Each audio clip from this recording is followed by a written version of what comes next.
RRI, Radio Tangga Bencana COVID-19. Baik, terima kasih pendengar dan penonton dimanapun Anda berada. Pagi hari ini masih bersama dengan kami di program Lintas Pagi Toli Toli Buol dan Parimo. Edisi Kamis 18 September 2021 bersama saya presenter Anda Ahmad Mukadas, menemani Anda semuanya kurang lebih sejam ke depan. Pagi hari ini kita coba berbincang bagaimana sebenarnya persoalan potensi ekonomi di masa pandemi COVID-19. Tadi pagi di program Opini Publik banyak saran, banyak masukan dari masyarakat di wilayah Kabupaten Toli Toli dan Buol serta Parimo terkait dengan bagaimana kondisi ekonomi masyarakat yang mereka rasakan di tengah pandemi COVID-19 saat ini. Kita akan memperbincangkan topik itu bersama dengan sejumlah narasumber yang sudah bergabung melalui aplikasi Zoom di pagi hari ini. Kita sapa yang pertama, ada Kepala Bidang Ekonomi Pembangunan Setda Kabupaten Buol, Pak Suryanto Jumiran. Assalamualaikum Pak Suryanto. Ya, mic-nya mohon dibuka Pak, supaya kami bisa mendengar penjelasan Bapak dari sini.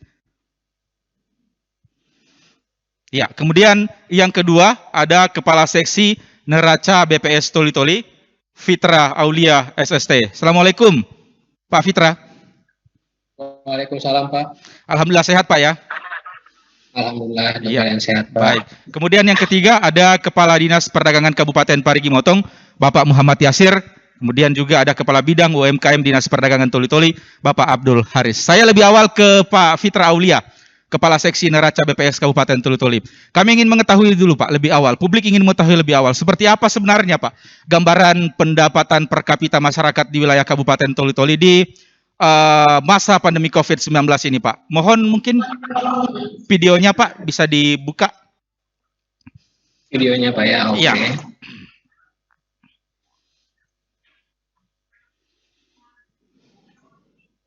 Oh, maaf Pak, di sini kayaknya. Baik, silakan penjelasannya Pak Fitra lebih awal. Oke, saya jelaskan sedikit dulu Pak ya mengenai bagaimana gambaran perekonomian dari hasil PDRB yang coba kami hitung antara tahun 2019 dan tahun 2020. Memang di tahun 2020 saat terjadi pandemi banyak lapangan usaha yang mengalami dampak Pak, di mana dari yang kami hitung itu nilai pertumbuhan yang terjadi itu negatif Pak dibandingkan dengan tahun 2019. Kalau untuk pendapatan per kapitanya juga seperti itu, terjadi penurunan dari tahun 2019 ke 2020. Cuma perlu saya gambarkan di sini pendapatan per kapita di sini bukan pendapatan per kapita khusus per kegiatan rumah tangga per usaha Pak ya, tapi secara umum, secara keseluruhan di mana rumus yang kami gunakannya untuk menghitung pendapatan per kapita di sini total PDRB dibahagi jumlah penduduk Pak. Jadi itu masih secara gambaran kasarnya saja. Nah, kalau untuk dari laju pertumbuhan ekonominya sendiri, di mana tahun 2019 itu laju pertumbuhan ekonomi Kabupaten Toli Toli berada di nilai 4,79. Nah, kan di tahun 2020 pada saat terjadi pandemi itu menurun sangat jauh menjadi minus 3,31. Akan tetapi hal ini tidak hanya terjadi di Kabupaten Toli Toli saja, tapi di berbagai daerah di Indonesia juga banyak yang mengalami hal yang serupa di mana pertumbuhan ekonominya negatif dibandingkan dengan tahun sebelumnya. Untuk Sulawesi Tengah yang mengalami pertumbuhan positif itu yang kalau saya tidak salah hanya Kabupaten Morowali. Sedangkan kabupaten yang lain itu hampir sama kayak Toli Toli mengalami pertumbuhan yang negatif. Artinya terjadi penurunan seperti itu di masa pandemi COVID-19, Pak Fitra ya? Iya, betul Pak. Seperti itu keadaan perekonomian kita di tahun 2020. Ya, kemudian saya ke Pak Suryanto dulu, Suryanto Jumiran, Kepala Bidang Ekonomi Pembangunan Setda Kabupaten Buol. Pak Suryanto. Ya. Ya, ini tadi dijelaskan oleh Pak Fitra dari BPS bahwa memang pendapatan per kapita masyarakat di tengah pandemi COVID-19 itu mengalami penurunan seperti itu. Nah, kalau untuk khusus Kabupaten Buol, bagaimana sebenarnya dari pihak pemerintah untuk mendorong agar masyarakat kita tentu di tengah pandemi COVID-19 ini tetap beraktivitas dan juga mereka tetap ada pendapatan seperti itu. Apa upaya kita dari pemerintah Kabupaten Buol, khusus dari bidang ekonomi pembangunan? Silakan Pak Suryanto Jumiran. Oh iya, terima kasih. Jadi untuk Kabupaten Buol ini alhamdulillah ekonomi rakyat tetap bergeliat karena memang ini ada sinergi antara program pemerintah dengan respon dari masyarakat. Jadi khusus program-program kita ini ekonomi yang memang nyata bergeliat di masyarakat ini kita bagi dalam beberapa bidang bagian. Yang pertama mungkin adalah pertanian, dan yang kemudian adalah peternakan dan perdagangan. Untuk pertanian sendiri ini dominasinya itu lebih kepada jagung. Ini indikatornya bahwa ekonomi pendapatan dari hasil jagung ini sangat nyata, karena indikatornya adalah peningkatan produksi sebelum COVID dan sesudah COVID. Kalau data kita ini bahwa pada sebelum COVID ya, kalau kita kategorikan di data 2019, itu terjadi peningkatan pada produksi dan luas tanam. Untuk luas tanam jagung di Buol itu sebelum COVID itu kurang lebih 17.410 hektar, 17.410 hektar. Sesudah COVID itu tercatat 19.108 hektar untuk jagung. Produksinya sendiri juga terjadi peningkatan yang cukup signifikan. Yang sebelum COVID itu produksi jagung itu kurang lebih di 2019 58.000 ton, 58.981 ton. Nah, sesudah COVID ini tercatat terjadi peningkatan luar biasa produksinya, itu 116.800 ton untuk jagung. Kita lihat di sisi padi, ya ini masih cukup stabil, walaupun tidak terjadi peningkatan yang luar biasa, namun di lapangan tidak tampak lahan-lahan sawah yang dibiarkan. Dan ini tetap kita dalam sebagai catatan informasi bahwa untuk produksi padi Kabupaten Buol sebelum dan sesudah COVID ini, belum COVID kurang lebih kita pada angka 23.038 ton, dan pada posisi COVID turun sedikit, ya itu kita tinggal di angka 22.230 ton, ya, kurang lebih turun di angka kurang dari 1.000 ton untuk padi. Nah, kita lihat di sektor peternakan. Lihat di peternakan ini yang paling nampak ini adalah untuk ternak unggas. Nah, kalau kita di sini punya program bantuan untuk ternak unggas ini, khususnya ayam petelur, ayam pedaging, dan itik. Nah, ini terjadi peningkatan luar biasa untuk dari segi populasinya sebelum COVID dan sesudah COVID. Sampai saat ini populasi ayam petelur itu sudah mencapai angka yang cukup menonjol, yaitu sudah di atas angka 30.000 ekor. Artinya bahwa kalau saja persentase produktivitas ayam petelur ini 60%, kita sudah punya kemampuan menghasilkan telur per hari di wilayah Kabupaten Buol ini kurang lebih di angka 10.000 sampai 15.000 butir per hari. Ini untuk ayam petelur. Nah, kemudian barangkali kita lihat bagaimana dari sektor perdagangan. Yang menonjol ini adalah masyarakat memang memiliki kemampuan untuk mempertahankan diri ya. Bagaimana ekonominya yang memang melemah ini, kemudian mereka terinspirasi untuk berjuang berusaha. Ya, di sektor perdagangan ini yang paling nampak adalah mungkin adanya pasar malam ikan, sehingga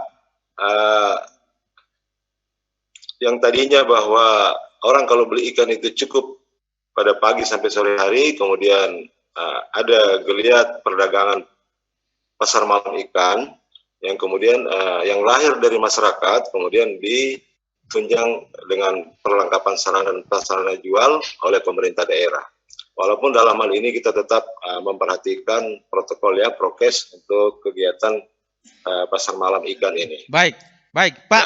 Kalau data statistik tadi yang disampaikan oleh Pak Pitra Aulia bahwa memang pertumbuhan ekonomi menurun di Sulteng, Anda mau bilang untuk Buol itu justru di masa pandemi tidak merasakan penurunan itu Pak ya? Artinya secara umum masih memuaskan seperti itu Pak Suryanto? Ya, hasil pengkajian kami di lapangan, mungkin data statistik ini kan hanya persoalan range waktu ya. Mungkin indikator-indikator statistik menyatakan seperti itu bahwa ada penurunan, namun bahwa indikator lapangan yang kami saksikan saat ini bahwa pada umumnya masyarakat di pedesaan tidak terlampau merasa tersakitilah akibat COVID ini. Ini dibuktikan dengan aktivitas mereka untuk mencoba bertahan sehingga tetap akan dapat pendapatan. Sebagai indikatornya misalnya begini. Dulunya orang itu punya kebun sawit. Ketika program jagung ini digulirkan, karena harga jagung kan cukup signifikan. Di lapangan itu 4.000 lebih. Ketika kami tinjau ke lapangan, maka banyak lahan-lahan nganggur yang bekas sawit, bekas cengkeh itu semua ditanami jagung. Dengan satu harapan bahwa mereka bisa bertahan di masa COVID ini dengan komoditi itu ya, salah satunya. Saya kira seperti itu. Baik, kita ke Pak Yasir ya, Kepala Dinas Perdagangan Kabupaten Parimo. Pak Yasir.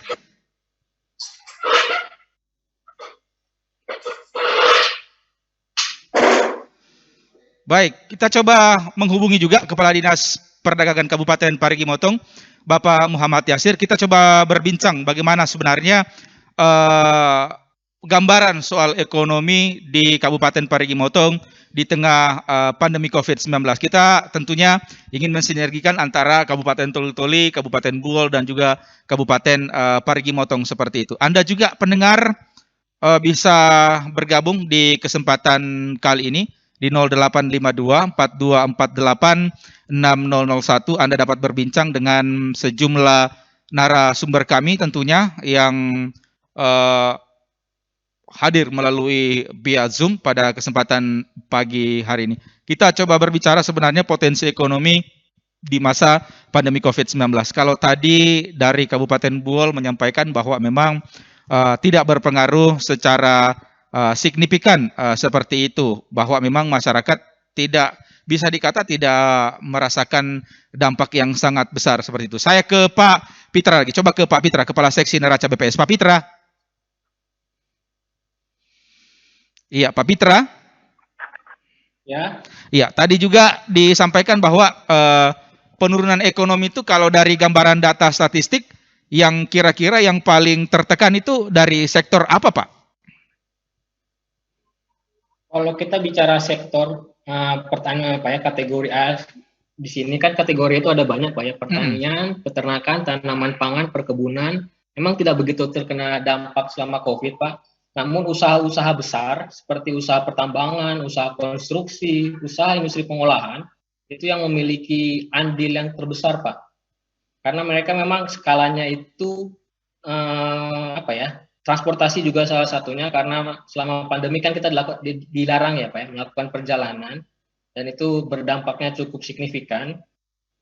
Kalau untuk yang paling besar Pak, usaha-usaha yang mengalami dampak selama pandemi itu, ya itu tadi Pak, seperti yang saya bilang, konstruksi, di mana tahun-tahun sebelumnya itu banyak adanya pembangunan, tapi di sama pandemi, gara-gara anggaran itu banyak yang dipangkas untuk pengalihan ke bidang kesehatan dan lain sebagainya, sehingga usaha di bidang konstruksi, pertambangan itu mengalami penurunan untuk di Kabupaten Toli-Toli, Pak. Nah kan kalau untuk kayak usaha rumah tangga yang peternakan, perkebunan, pertanian itu memang tidak begitu mengalami dampak, perikanan, karena mereka memang ibaratnya bekerja itu di lahan yang tidak bersentuhan langsung dengan kerumunan masyarakat, atau masih bisa tetap melaksanakan aktivitasnya dengan lancar lah Pak, selama masa pandemi ini untuk di Kabupaten Toli-Toli, sama seperti yang dijelaskan oleh Bapak yang dari Kabupaten Buol tadi, seperti itu. Baik. Saya ke Pak Haris ya, Kepala Bidang UMKM Dinas Perdagangan Kabupaten Toli-Toli. Pak Haris. Iya Pak. Iya, tadi juga mungkin Pak Haris sudah menyimak ya apa yang disampaikan oleh Pak Pitra, kemudian apa yang disampaikan oleh Pak Suryanto Jumiran dari Kabupaten Buol. Kalau memang gambaran dari statistik ya terjadi penurunan, sementara kalau untuk Buol itu tidak berdampak secara signifikan terhadap masyarakatnya. Nah, bagaimana gambaran kita Pak lebih awal dulu untuk wilayah Kabupaten Toli-Toli di tengah pandemi COVID-19 ini, Pak Haris? Ya, terima kasih dan selamat pagi kepada seluruh pendengar RRI. Kalau kita lihat Pak, khusus Kabupaten Toli-Toli, khusus untuk pelaku usaha yang kecil atau usaha mikro ini memang mengalami penurunan pendapatan. Beberapa dari teman-teman pelaku usaha ini mengalami keluhannya bahwa memang ada pembatasan kegiatan usaha mereka, itulah berdampak pada adanya pendapatan. Sehingga pada saat ini ada beberapa pelaku usaha memang mengalami penurunan pendapatannya akibat adanya pembatasan kegiatan. Saya kira kira itu mempengaruhi kegiatan ekonomi kita yang ada di Kabupaten Toli-Toli. Oleh karena itu kami dari Dinas Koperasi khususnya bidang UMKM ini mendorong untuk para pelaku usaha untuk tetap berusaha walaupun situasi adanya pandemi COVID-19 ini belum berakhir. Namun dengan adanya bantuan dari pemerintah pusat, khususnya Kabupaten Toli-Toli untuk pelaku usaha, alhamdulillah tahun ini Kabupaten Toli-Toli dapat bantuan mungkin lebih besar daripada tahun kemarin, sehingga itu menjadi indikator untuk supaya tetap berusaha, lihat bekerja untuk tetap semaksimal mungkin untuk menjalankan usahanya. Iya, artinya Pak Haris untuk Kabupaten Toli-Toli gambaran realnya justru ekonomi kecil Pak, seperti UMKM ini terdampak Pak. Lantas apa upaya yang saat ini dilakukan lintas sektoral untuk mengatasi persoalan ini Pak Haris? Ya, saya kira kita dari Dinas Koperasinya Kabupaten Toli-Toli tetap memberikan semangat mendorong mereka untuk berusaha, karena kami dari Dinas khususnya untuk bidang UMKM memberikan bantuan bentuk peralatan maupun pelatihan. Oleh karena itu saya kira dengan adanya kegiatan itu nanti akan memberikan mereka khususnya untuk pelaku usaha tetap walaupun mereka mengalami penurunan pendapatan, tapi kami tetap mendorong untuk pelaku usaha memberikan bantuan. Yang pastinya ada bantuan-bantuan yang terus diberikan kepada mereka pelaku usaha ini, Pak Haris ya. Iya. Baik, saya ke Pak Pitra lagi, Kepala Seksi Neraca BPS Toli-Toli. Pak Pitra. Ya Pak. Ya, ini untuk Toli-Toli Pak, gambarannya berbeda dengan Kabupaten Buol seperti itu. Nah, bagaimana BPS menjelaskan kondisi ini, Pak Pitra? Dijelaskan dari sisi bagaimana ini maksudnya Pak? Iya. Kita melihat dari aspek ekonominya seperti itu, Pak Fitra. Dan juga pendapatan per kapitanya. Dari aspek ekonomi, Pak ya. Ya, dan pendapatan per kapitanya.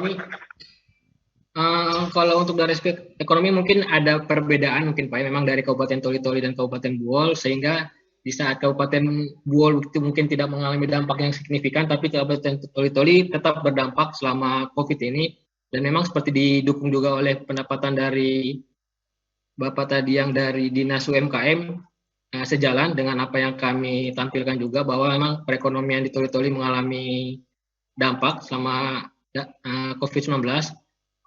Hal ini juga didukung dari hasil hitungan kami. Memang hampir sebagian besar kegiatan usaha itu di luar kategori pertanian, kehutanan dan perikanan itu terjadi pertumbuhan yang negatif Pak, dan itu negatifnya lumayan cukup besar, di mana pada tahun-tahun sebelumnya itu tidak terjadi hal yang seperti ini. Jadi memang perekonomian itu menurunlah di tahun 2020 ini. Jadi jika hal ini berbeda dengan Kabupaten Buol, mungkin bisa saya asumsikan bahwa terjadi perbedaan kondisi yang memungkinkan seperti itu, sehingga bagaimana menjelaskannya, saya juga sedikit bingung kenapa ada perbedaan, karena dari hitung-hitungan yang saya lihat juga untuk di Kabupaten Toli-Toli itu dari hitungan BPS sejalan dengan Kabupaten Toli-Toli juga Pak. Mungkin memang di lapangan bisa berkata berbeda dengan hasil hitungan kan. Baik, pendengar dan penonton dari net dimanapun Anda berada, pagi hari ini masih bersama kami di Lintas Pagi Toli-Toli Buol dan Parigi Motong. Kita juga coba menghubungi Kepala Dinas Perdagangan Kabupaten Parigi Motong, Pak Yasir. Kita coba berbincang dan juga minta gambaran sebenarnya bagaimana kondisi pertumbuhan ekonomi di Kabupaten Parigi Motong seperti itu. Pak Yasir. Ya, baik. Mungkin bisa dihubungi kembali Pak Yasir. Pendengar dan penonton dari net dimanapun Anda berada, sebelum kita lanjut, kita jeda dulu, kita dengarkan dulu yang mau lewat berikut ini. Tetap bersama kami di Lintas Pagi Toli-Toli Buol Motong.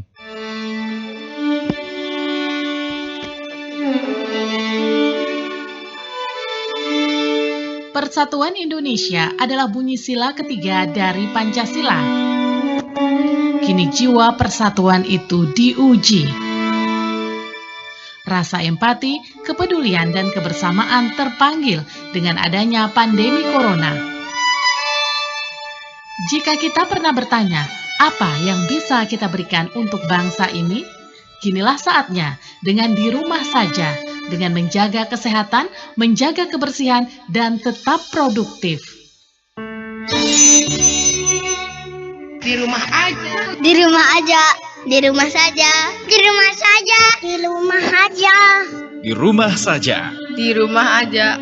Di rumah aja. Di rumah aja. Di rumah aja. Di rumah aja. Di rumah aja. Di rumah aja. Di rumah saja, gerakan sederhana namun memberikan sumbangsi besar bagi bumi pertiwi.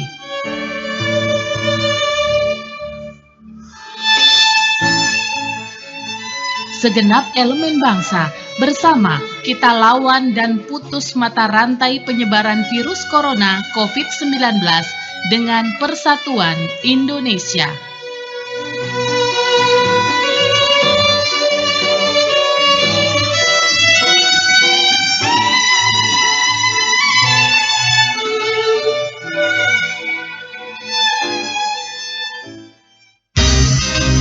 RRI, Radio Tangga Bencana, COVID-19. Baik, masih bersama kami di Lintas Pagi, Toli Toli Buol dan Parimo. Pak Yasir, Pak Suryanto. Iya, Pak Suryanto. Masih bersama kami di pagi hari ini, Pak Suryanto. Ya, mohon mic-nya mungkin bisa dibuka, Pak, supaya kami bisa mendengarkan penjelasannya Pak Suryanto. Iya. Mungkin mic-nya bisa dibuka, Pak Suryanto. Iya. Pak Suryanto. Ya, oke. Baik. Pak Suryanto, mungkin bisa digambarkan, Pak, kalau dari pertumbuhan ekonomi di Kabupaten Buol tidak begitu terpukul seperti yang Pak Suryanto sampaikan.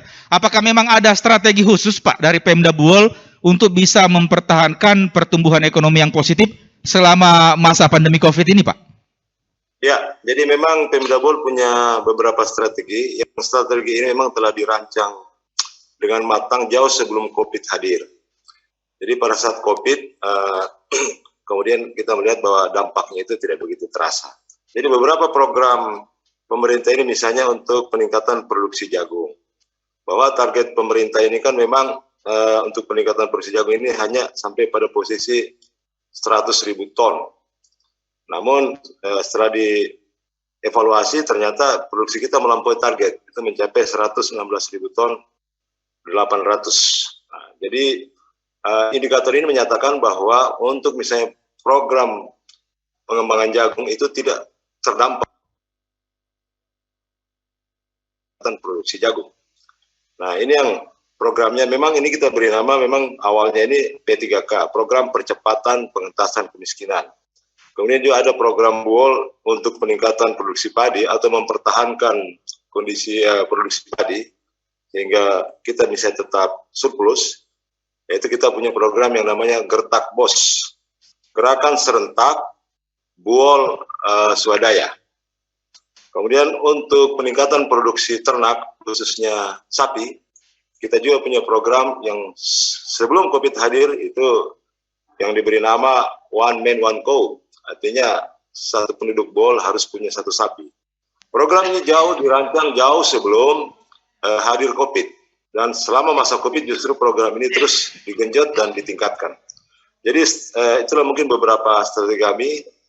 Dan nyatanya sampai saat ini hasil evaluasi kami di lapangan bahwa khusus kelompok-kelompok pertanian dan peternakan ini masih tetap memiliki pendapatan usaha, sekalipun mungkin mereka terdampak dari sektor lain, mungkin mereka dulu sebelum jadi petani mereka bekerja sebagai buruh di perusahaan atau apa, katakanlah itu terdampak, tapi kemudian karena mereka memiliki lahan, kemudian mereka mengantisipasi rendahnya pendapatan mereka itu dengan berusaha tani.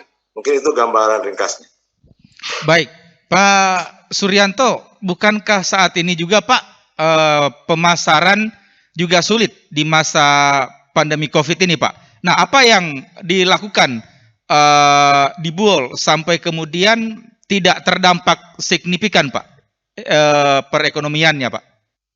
Ya, jadi misalnya kita bicara realnya aja, misalnya kita per komoditi, misalnya kita coba lihat gambaran mengenai jagung. Kalau khusus komoditi jagung hampir tidak ada kesulitan pemasaran, bahkan harga jagung terus meningkat. Karena para pelaku usaha di sini khususnya misalnya pedagang-pedagang yang memang tumbuh secara alami, apa yang kita beri nama mungkin pengusaha pengumpulnya, pedagang besarnya, kemudian para tengkulaknya, itu memang sudah terbentuk jaringan perdagangan jauh sebelum misalnya COVID ini hadir. Justru ketika terjadi COVID, terjadi peningkatan harga pada jagung, sehingga pada komoditi ini tidak ada kesulitan. Mungkin kesulitan yang dialami, yang sedikit terdampak yaitu pada sektor peternakan unggas. Kalau sapi tidak masalah ya, karena berapapun sapi yang kita hasilkan tetap juga terserap oleh pasar. Tapi memang sedikit terasa ini pada unggas. Unggas ini khususnya ayam pedaging dan ayam petelur. Nah, khusus ayam petelur ini kami memberikan bimbingan kepada para kelompok-kelompok ternak agar membangun ikatan dengan misalnya pemilik-pemilik kios, sehingga yang semula selama ini polanya itu adalah pola bayar tunai, mereka tidak, sekarang itu menggunakan pola menitip telur pada kios, sehingga hasil produksi peternakan yang ada di Buol itu dapat diserap oleh pasar lokal. Baik, baik, ditahan dulu informasinya, Pak Suryanto. Saya ke Pak Haris lagi. Pak Haris, Pak Haris, ya, Pak Haris masih bersama kami Pak? Iya, masih Pak. Iya, Pak Haris, untuk toli-toli, apakah usaha mikronya juga Pak dilakukan pemetaan? Nah, untuk toli-toli di sektor mana Pak yang paling terdampak dan yang masih stabil sehingga bisa saling mendukung di masa pandemi ini? Seperti misalnya gambaran oleh Kabupaten Buol tadi, Pak Haris. Ya, makasih Pak. Memang di sektor ekonomisnya pelaku usaha mikro, memang di dalam itu terbagi beberapa sektor, misalnya sektor dari khusus untuk perikanan, pertanian, peternakan, maupun jasa. Ini adalah gabungan dari beberapa sektor yang ada di para pelaku usaha mikro kita. Memang dampak dari pandemi memang mempengaruhi kegiatan beberapa sektor itu. Akan tetapi dengan adanya akses pemasaran mereka yang kemarin mungkin tes antara pelaku usaha dengan pembeli, namun kenyataannya misalnya mereka melakukan penjualan secara online, itulah salah satu membantu mereka untuk tetap aktif dalam kegiatan mereka. Sehingga kami tetap mendorong untuk tetap berusaha, walaupun sebenarnya khusus untuk pelaku kita ini, misalnya mikro ini dari Kabupaten Toli-Toli, seperti dari tadi, alhamdulillah dengan adanya bantuan BPUM di tahun 2020 ada peningkatan, sehingga mereka sedikit ada semangat untuk berusaha dengan adanya bantuan seperti itu. Baik, ditahan informasinya Pak Haris. Saya ke Pak Muhammad Yasir, Kepala Dinas Perdagangan Kabupaten Parigi Motong. Pak Yasir. Ya, mohon mic-nya mungkin bisa di-on-kan, Pak. Ya, Pak Yasir. Mohon mungkin mikrofon. Ya. Baik, Pak Yasir. Ini kami ingin mengetahui, Pak, bagaimana gambaran perekonomian di Kabupaten Parigi Motong di masa pandemi ini, khususnya mungkin untuk sektor perdagangan. Karena kalau berdasarkan penjelasan Kabupaten Buol, mereka tidak terdampak. Toli-toli terdampak. Parigi Motong sendiri seperti apa kondisinya sampai saat ini, Pak Yasir? Ya, makasih. Assalamualaikum warahmatullahi wabarakatuh. Salam sejahtera untuk kita semua. Izin Bapak-bapak yang hadir di acara meeting ini. Jadi terkait kondisi pasar untuk Kabupaten Parigi Motong sendiri di masa pandemi ini memang juga untuk saat ini memang tidak terlalu signifikan pengaruh dari COVID ini. Cuma memang ada penurunan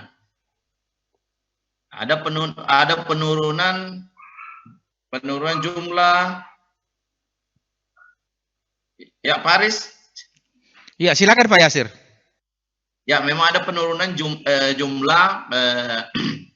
jumlah pembeli yang datang, yang ini menjadi keluhan teman-teman pedagang di pasar.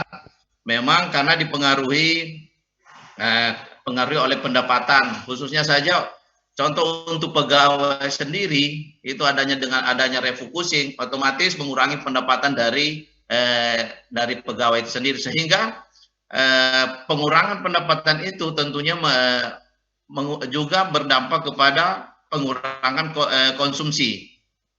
Jadi sehingga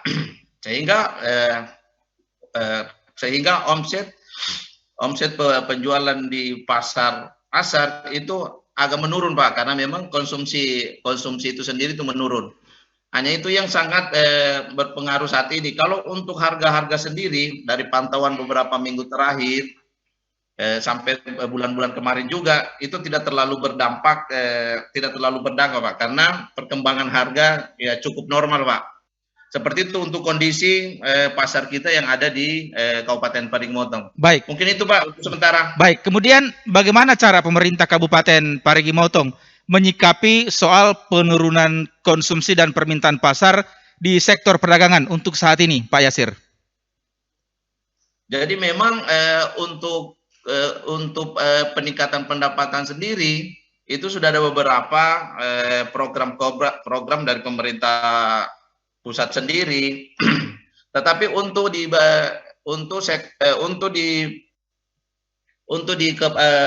pemerintahan sendiri kan sini rata-rata khususnya di wilayah ibu kota kabupaten memang yang sangat mempengaruhi itu yang banyak belanja itu adalah memang dari teman-teman pegawai, karena memang pegawai kita kan terpusat di sini. Nah, di luar dari itu ya ini kan tergantung dari pendapatan masyarakat sendiri, di mana kita ketahui sekarang pendapatan itu sangat sangat menurun di masa pandemi ini. Nah, ini diharapkan nanti dengan yang bisa dilakukan adalah bagaimana program-program pemerintah yang mana kalau dari pusat itu sudah ada program seperti PEN, dan kita juga harapkan nanti melalui APBD-nya kami itu dapat nanti mendorong bagaimana melalui APBD-nya kami itu bisa mendorong nanti pendapatan masyarakat. Mungkin nanti terbukanya mungkin lapangan kerja apa, sehingga nanti mempengaruhi terhadap pendapatan masyarakat sendiri. Karena pada prinsipnya konsumsi itu sangat dipengaruhi oleh pendapatan. Seperti itu, Pak. Artinya sektor perdagangan di Kabupaten Parigi Motong juga terdampak daripada adanya pandemi COVID-19 ini, Pak Yasir, ya? Ya, seperti saya jelaskan dari awal tadi, yang dipengaruhi itu hanya berkurangnya pendapatan sehingga mempengaruhi konsumsi, Pak. Baik, pendengar dan penonton dari Net dimanapun Anda berada di 0852 4248 6001, Anda kami tunggu atensinya, partisipasinya untuk berbincang dengan narasumber kami di pagi hari. Bagaimana menurut Anda tentunya dengan adanya penurunan ekonomi daerah saat ini? Di 0852 4248 6001, Anda kami tunggu atensinya. Namun sebelum kita lanjut, kita dengarkan dulu yang mau lewat berikut ini. Tetap bersama kami di Lintas Pagi Toli Toli Buol dan Parigi Motong. Apa kata Dr. Wiendra Waworuntu, Direktur Pencegahan dan Pengendalian Penyakit Menular Langsung Kementerian Kesehatan Republik Indonesia tentang penyebaran strain coronavirus ke beberapa negara? Coronavirus yang ada beredar seperti MERS coronavirus itu sebenarnya sama jenisnya, tetapi yang coronavirus yang ini itu novel baru, makanya disebut adalah novel coronavirus 2019. Kita tidak menyebut bahwa itu dari Wuhan atau mana, tetapi kita sebut novel coronavirus sudah teridentifikasi. Artinya tren ini sudah ada beredar di Hong Kong atau kita di Wuhan yang pertama ini, kemudian juga sudah terjadi penyebaran ke beberapa negara seperti ke Bangkok, Jepang, kemudian Amerika. Novel coronavirus ini sebenarnya seperti juga flu biasa, sama dengan penyakit-penyakit pneumonia ataupun juga influenza. Jadi ini sebenarnya virus-virus influenza, cuma strainnya saja yang berubah.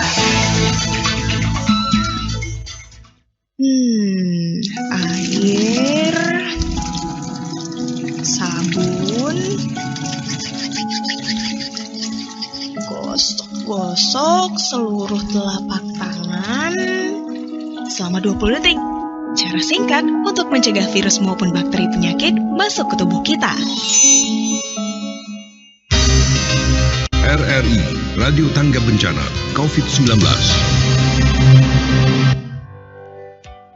Jaga diri dan keluarga Anda dari virus corona atau COVID-19 dengan cara makan makanan bergizi seimbang, jaga kebersihan lingkungan, rajin olahraga dan istirahat cukup, tidak merokok, cuci tangan pakai sabun dan air mengalir, gunakan masker bila batuk atau tutup mulut dengan lengan atas bagian dalam.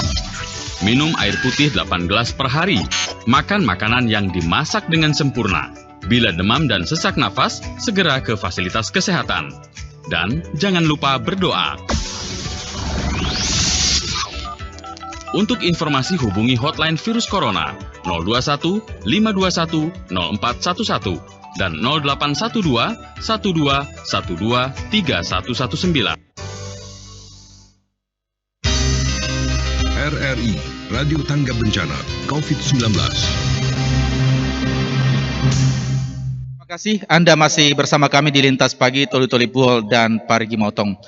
Di 0852 4248 6001 Anda kami tunggu atensinya di pagi hari ini pendengar dimanapun Anda berada. Kita coba berbincang persoalan bagaimana sebenarnya geliat ekonomi di tengah pandemi COVID-19. Tadi juga sudah dijelaskan oleh sejumlah narasumber kami, memang ada beberapa daerah yang terdampak, ada pula yang tidak terdampak. Kita sudah bersama dengan Ibu Pina di pagi hari ini. Iya, silakan Ibu Pina. Ya, Assalamualaikum. Iya, Waalaikumsalam warahmatullahi wabarakatuh.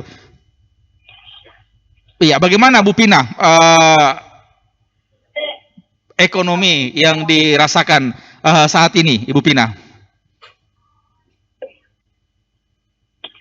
Alhamdulillah Pak, masa pandemi ini kurang sih, tidak seperti biasanya. Biasanya kan penghasilannya agak tinggi. Pandemi sekarang ini menurun sudah. Itu kira-kira penurunannya berapa persen Ibu Pina? 40%-an. 40% ya? Iya. Ya, kira-kira ada saran enggak Bu kepada pemerintah bagaimana supaya bisa tetap bertahan ekonomi ini di masa pandemi COVID, atau usahanya Ibu Pina tetap bertahan di masa pandemi COVID ini, Bu Pina? Kalau boleh nggak usah PPKM. Soalnya kasihan yang menjual makanan. Apalagi kacang penjualan online. Artinya kalau mungkin PPKM-nya dihilangkan begitu, Ibu Pina ya? Iya. Baik, terima kasih Bu Pina ya sudah bergabung di pagi hari ini di Lintas Pagi Toli Toli Buol dan Parigi Motong. Semoga pemerintah bisa mendengarkan keluhan dan permintaan Ibu Pina. Baik, terima kasih Bu Pina. Iya. Baik, saya ke Pak Haris lagi. Pak Haris. Ya. Ya, tadi ada permintaan dari salah seorang warga di daerah kita di Toli Toli. Ini bagaimana tanggapan Pak Haris soal PPKM yang berdampak pada pendapatan warga? Bagaimana tanggapannya Pak Haris? Ya, terima kasih khusus untuk Ibu Pina. Memang selama ini apapun yang dilaksanakan pemerintah termasuk PPKM, saya kira itu harus kita berbesar hati untuk menerima, karena itu untuk kepentingan masyarakat banyak juga. Namun kalau kalian Bu Pina tentang bagaimana PPKM, memang ini yang menjadi keluhan selama ini kepada kami, khususnya untuk para pelaku usaha mikro. Itu menjadi salah satu keluhan bagaimana tentang terlaksananya. Namun kami tetap memberikan dorongan bahwa usaha untuk pelaku usaha ini tetap berjalan, walaupun adanya batasan-batasan, tetapi kalau para pelaku usaha kita ini masih semangat untuk bekerja, bagaimana mendapatkan pendapatan, saya kira marilah kita coba, walaupun sebenarnya keluhan-keluhan itu mungkin beberapa faktor yang menyebabkan sehingga mereka punya keluhan. Mungkin dari segi akses pemasaran, tapi kan paling tidak ada akses pemasaran bisa kita jalankan adanya penjualan online. Walaupun sebenarnya kemarin mereka pengaruhnya ada penjualan dengan para penjual. Saya kira seperti itu, Pak. Ya, artinya mungkin Pak Haris ingin mendorong kepada masyarakat yang masih tetap berusaha sampai saat ini untuk tetap optimis dan positif dengan kondisi yang ada saat ini dan juga tidak down seperti itu Pak Haris ya. Iya, saya kira seperti itu, Pak. Tidak usah berkecil hati. Mari kita berdoa mudah-mudahan pandemi ini cepat berlalu. Baik. Ditahan dulu informasinya. Ada Pak Mansur. Pak Mansur. Assalamualaikum, Pak. Iya, waalaikumsalam. Saya mau bertanya ini sama Pak Haris ini. Kebetulan saya terlaku 3. Begini, bagaimana cara perhitungan pendapatan per kapita masyarakat itu? Artinya kalau begini, kalau kita tinjau itu, komentar dari daerah, artinya daerah Bul atau Parimo, itu sudah jelas. Karena sebelum terjadi itu pandemi, ada kerjasamanya itu Kabupaten Bul dengan, kalau tidak salah ada 3 kabupaten, termasuk Kabupaten Bolamongondo. Itu masalah ekonomi. Yang saya pertanyakan perhitungan per kapita daerah untuk artinya masyarakat toli-toli, dari segi apa dihitung? Karena persoalan bantuan ke masyarakat itu tentang pertanyaan atau apa kan saya tidak nyata. Nah, sedangkan kalau kita lihat itu ekonomi toli-toli yang memasukkan betul-betul uang di toli-toli hanya ikan. Selain itu tidak ada. Saya tahu karena saya petani. Jadi kira-kira bagaimana langkahnya itu? Kalau memang dari segi istilahnya itu pemerintah Kabupaten Bol, ya tangkap. Karena cepat diantisipasi, oh ini langkah yang kita tunggu. Yang saya mau tanyakan, bagaimana kita punya daerah ini? Baik. Terima kasih Pak. Assalamualaikum warahmatullahi wabarakatuh. Waalaikumsalam warahmatullahi wabarakatuh. Ada Pak Mansur tadi. Ya, Pak Haris. Pak Haris. Ya. Mungkin bisa ditanggapi dulu Pak, sebelum saya ke statistik apa yang disampaikan oleh Pak Mansur tadi, warga kita Pak, di Toli-Toli Pak. Ya, terima kasih Pak Mansur. Memang kalau secara mikro Pak, ini kan tadi tentang pembahasan kita usaha pelaku usaha yang kecil, usaha mikronya. Tapi kalau secara makro, memang sebenarnya beberapa sektor yang mendorong itu pendapatan di Kabupaten Toli masih beberapa sektor termasuk pertanian dan lainnya. Tapi dari segi usaha mikro, itulah tadi beberapa tujuan dari para pelaku kita. Sehingga kita punya indikator dengan adanya bantuan dari pemerintah pusat ini Kabupaten Toli-Toli, itu bisa salah satu mendorong untuk mendapatkan kapita untuk Baik. Ditahan dulu informasinya Pak Haris, saya ke Pak Fitra lagi. Pak Fitra. Pak Fitra. Masih bersama kami di pagi hari ini, Pak Fitra? Ya, masih Pak. Baik, tadi ada pertanyaan, mungkin Pak Fitra sudah menyimak ya, apa yang disampaikan oleh Pak Mansur tadi di Tadulako, Kampung Buol. Itu bagaimana cara menghitung pendapatan per kapita? Ada kekhawatiran jangan sampai tidak sesuai atau tidak nyata di lapangan, Pak Fitra? Kalau dari kami Pak ya, untuk penghitungan pendapatan per kapita itu memang bisa bias kalau kita langsung menginterpretasikannya, karena pendapatan per kapita yang kami hitung itu langsung dari nilai PDRB bagi jumlah penduduk. Karena kalau kita hitung seperti itu memang dia tidak mengcover masyarakat yang pendapatannya minim Pak. Dia akan terkatrol naik oleh usaha-usaha yang memiliki nilai tambah yang besar.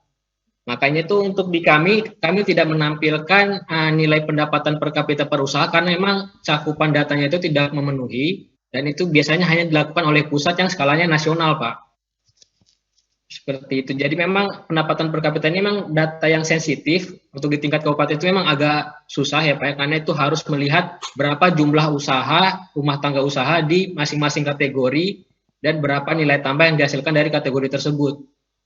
Jadi kalau memang kita bisa menghitung nilai tambah per kapita dari masing-masing usaha, memang itu bisa jadi suatu data yang strategis untuk kebijakan-kebijakan yang akan diambil yang berkenaan langsung dengan masyarakat, Pak, terutama masyarakat dengan pendapatan yang minim, seperti itu, Pak. Artinya, tetapi dipastikan bahwa data BPS ini real di lapangan, begitu Pak ya, sehingga kebijakan yang diambil juga tepat. Kalau datanya ya betul Pak, real di lapangan, karena memang kami ada survei-survei yang langsung turun ke lapangan, dan juga ada data-data dari data sekunder instansi-instansi daerah yang kami kumpulkan untuk menghitung nilai PDRB. Baik, saya ke Pak Suryanto lagi. Pak Suryanto. Oke, ya. Baik, mungkin Pak Suryanto sudah menyimak secara jelas ya apa disampaikan oleh Ibu Pina tadi dan juga Pak Mansur yang ada di Toli-Toli. Bagaimana tanggapan Anda terkait permintaan daripada Ibu Pina dan Pak Mansur? Sekaligus closing statement dari Pak Suryanto. Oh iya, makasih ya. Jadi memang bahwa untuk sektor perdagangan memang tidak dapat ditampik bahwa memang ada penurunan omset. Oleh karena bahwa komponen yang kita sebut sebagai pembeli itu kan terdiri dari berbagai lapisan. Ada pegawai, ada masyarakat, ada buruh. Tentu kan ada yang terpengaruh daya belinya dan ada yang tidak terpengaruh. Sehingga ini membentuk suatu kekuatan untuk menurunkan omset untuk sektor perdagangan. Nah, terkait dengan PPKM memang ini tidak dapat ditampik bahwa ini memang memberi pengaruh. Yang paling nampak misalnya bahwa untuk sektor jasa transportasi, bahwa yang semula misalnya orang lewat di satu perbatasan tidak harus di swab, tapi sekarang harus di swab. Kemudian kan ini kan akan berpengaruh kepada orang-orang yang akan bepergian. Padahal kita tahu bahwa lalu lintas transportasi akan menghasilkan pengaruh pada sejumlah pembeli pada suatu tempat.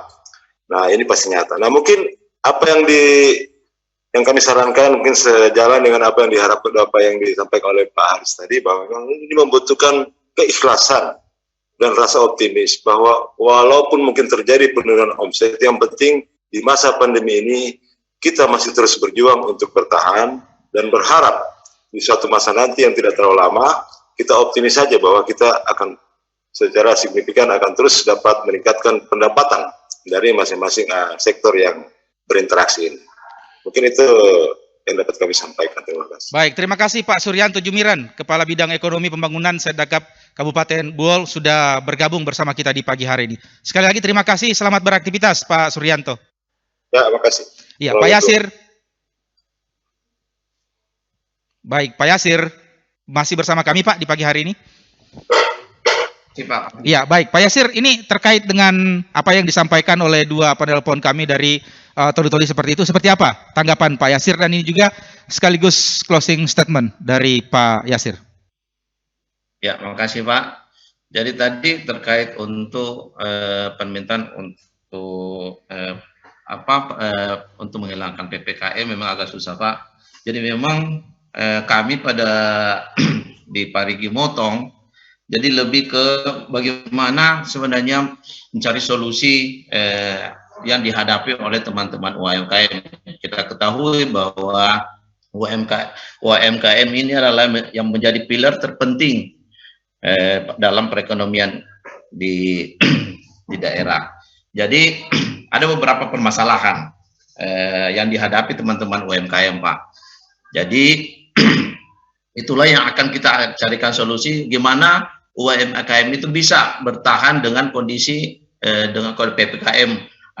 Itu adanya hampir semua proses bisnis mulai dari distribusi, marketing hingga kerjasama dengan pihak itu mengikuti protokol kesehatan, artinya membatasi kegiatan-kegiatan yang sebelumnya kita bisa bertemu langsung untuk menjalin bisnis, sekarang tidak bisa. Jadi itulah yang kita carikan solusi bagaimana UMKM itu bisa berjalan, karena ada beberapa permasalahan Pak. Tadi sulitnya mendapatkan bahan baku, mungkin juga karena distribusi dan produksi terhambat. Nah, itu yang permasalahan-permasalahan itu yang kita sebagai pemerintah carikan solusi supaya MKM-nya bisa jalan Pak. Baik. Karena itu yang sangat mempengaruhi pendapatan. Baik. Itu yang kita bisa lakukan Pak di kondisi serba keterbatasan yang sekarang. Baik. Mungkin itu Pak yang kita bisa lakukan di masa pandemi ini untuk kami di Parigi Motong sendiri seperti itu Pak. Baik, terima kasih Pak Yasir ya sudah bergabung berbincang bersama kami di kesempatan pagi hari ini. Selamat pagi, selamat beraktivitas kembali Pak Yasir. Ya, makasih Pak. Assalamualaikum warahmatullahi wabarakatuh. Waalaikumsalam. Pak Haris. Ya. Baik, terkait dengan kondisi ini, apa yang Bapak ingin sampaikan kepada masyarakat kita agar mereka bisa tetap beraktivitas secara normal di tengah pandemi COVID-19 ini, Pak? Ya, makasih Pak. Jadi saya kepada teman-teman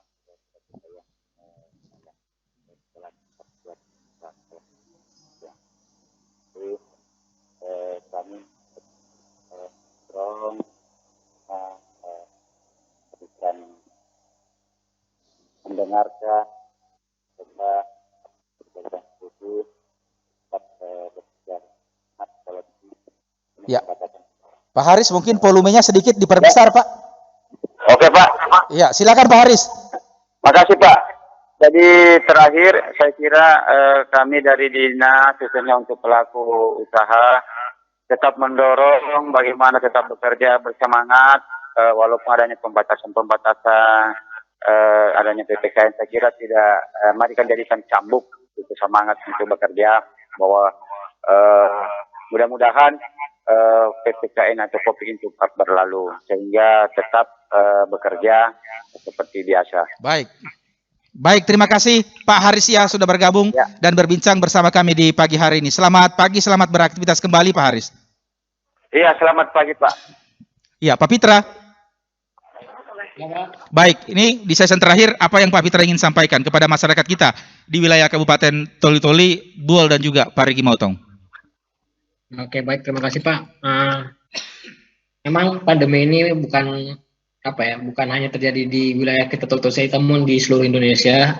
Untuk itu semoga pandemi ini cepat berakhir dan aktivitas kegiatan perekonomian bisa pulih seperti semula. Butuh kerjasama antara pihak pemerintah dan masyarakat agar pandemi ini cepat selesai. Butuh support juga dari berbagai pihak, tidak hanya jalan sendiri, karena apabila pemerintah membuat aturan tapi tidak didukung oleh masyarakat, pandemi juga akan susah selesainya.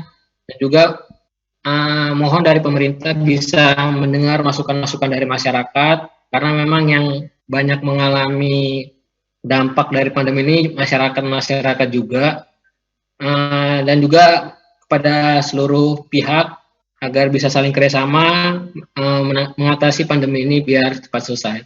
Baik, terima kasih Pak Pitra Aulia sudah bergabung bersama kita di pagi hari ini di program Lintas Pagi Toli-Toli Buol dan Parimo. Selamat pagi, selamat beraktivitas. Baik, demikian perbincangan kami dengan sejumlah narasumber terkait dengan topik yang coba kita bahas, yakni bagaimana sebenarnya aktivitas perekonomian atau geliat perekonomian di tengah pandemi COVID-19. Tentu kita berharap apa yang dijalankan oleh pemerintah saat ini tentu sudah memperhatikan dari seluruh sektor sehingga tidak berdampak secara signifikan terhadap perekonomian warga yang ada di Toli-Toli, yang ada di Buol, dan juga yang ada di Kabupaten Parigi Motong. Mewakili seluruh kerabat kerja yang bertugas pada pagi hari ini, saya Ahmad Mukadas mengucapkan terima kasih atas perhatian dan kerjasama Anda. Kita berpisah untuk jumpa kembali di waktu dan peristiwa serta topik dan narasumber yang berbeda. Assalamualaikum warahmatullahi wabarakatuh. Selamat pagi, selamat beraktivitas. RRI, Radio Tangga Bencana COVID-19.